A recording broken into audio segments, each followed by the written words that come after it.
Price Lord. இந்த காலை வேளையில் உங்களை சந்திப்பதில் ரொம்ப சந்தோஷம். சில நேரங்களில் நம்ம வாழ்க்கையில் உபத்திரவங்களை சந்திக்கிறோம், இல்லைனா கஷ்டங்களை சந்திக்கிறோம். அந்த கஷ்டங்கள் நிறைய நாள் நீடிக்கிற மாதிரி ஒரு வேளை காணப்படலாம். இல்லை கஷ்டமே இல்லை அப்படின்னாலும் ஒரு வேளை நீங்கள் எதிர்பார்த்து கொண்டு இருக்கிற காரியங்கள் சமயத்திற்கு வராத மாதிரி உங்களுக்கு தோணலாம். அது ஒரு பெரிய கஷ்டமாக, ஒரு சேலஞ்சாக, ஒரு உபத்திரவமாக நீங்கள் பார்க்கலாம். இல்லை உங்கள் வாழ்க்கையில் அது காணப்படலாம். இங்கே ரோமர் 5ஆம் அதிகாரத்தில் உபத்திரவத்தை பற்றி ஒரு அழகான ஒரு வசனம் இருக்குது. இதிலிருந்து நம்ம கற்றுக்கொள்ள வேண்டிய பாடங்கள் நிறைய இருக்குது. இந்த உபத்திரவத்தை நாம் சந்திக்கும்போது நாம் எப்படி சந்திக்க வேண்டும், அதன் மூலமாக ஆண்டவர் நம்மை எப்படி கட்டுகிறார் என்பதை நம்ம யோசித்து பார்க்கும்போது ரொம்பவும் அருமையாக இருக்கிறது. ரோமர் 5ஆம் அதிகாரம் 3ஆம் வசனம், 4ஆம் வசனம், 5ஆம் வசனத்தை நம்ம பார்க்கலாம்.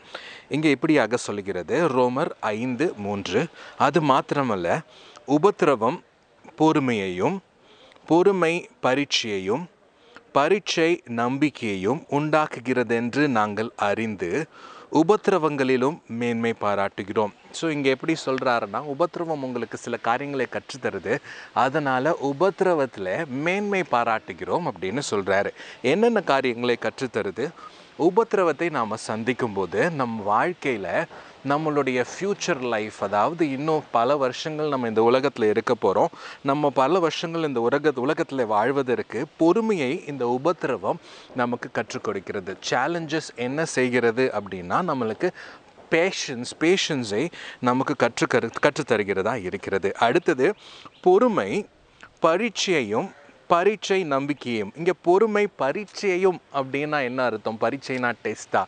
இங்கிலீஷ் பைபிளில் எடுத்து பார்த்தீங்க அப்படின்னா, இந்த patience is building your character or it's giving you the experience. உங்களுக்கு ஒரு அனுபவத்தை, பரிச்சயமான ஒரு நபராக நீங்கள் மாற போகிறீங்க. எப்படி? நீங்கள் உபத்திரவத்தை சந்திக்கும்போது, அந்த உபத்திரவத்தில் பொறுமையாக இருக்கும்போது, நீங்கள் பொறுமையாக இருக்க நீங்கள் ஒரு எக்ஸ்பீரியன்ஸ் பர்சனாக மாறுறீங்க. அந்த எக்ஸ்பீரியன்ஸ் எப்படி இருக்குன்னா, உங்களுடைய கேரக்டரை பில்ட் பண்ணக்கூடியதாக இருக்கும். உங்களுடைய உள்ளார்ந்த மனிதனை கட்டுவிக்கக்கூடியதாக இருக்கும். எது? இந்த உபத்திரவத்தினால் வருகிற பொறுமை உங்களை கட்டக்கூடியதாக இருக்கும்.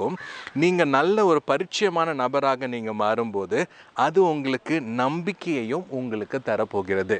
அந்த நம்பிக்கை எப்படிப்பட்டதுன்னு அடுத்த வசனத்தில் வாசிக்கலாம். 5ஆவது வசனத்தில், மேலும் நமக்கு அருளப்பட்ட பரிசுத்த ஆவியினாலே தேவ அன்பு நம்முடைய இருதயங்களில் ஊற்றப்பட்டு இருக்கிறபடியால் அந்த நம்பிக்கை நம்மளை வெட்கப்படுத்தாது. எந்த நம்பிக்கை? இந்த உபத்திரவத்தினாலே வந்த நம்பிக்கை உங்களை வெட்கப்படுத்தாது. ஏன்? நீங்கள் தேவனுடைய அன்பை சார்ந்து இருக்கிறதுனால, தேவனுடைய அன்பு உங்கள் இருதயங்களில் இருக்கிறதுனால உங்களுக்கு இருக்கிற நம்பிக்கை நிச்சயமாகவே வீணாகாது. உங்களை ஆண்டவர் நிச்சயமாக உங்கள் நம்பிக்கையை கனப்படுத்துவார், உங்களை வெட்கப்பட விடவே மாட்டார்.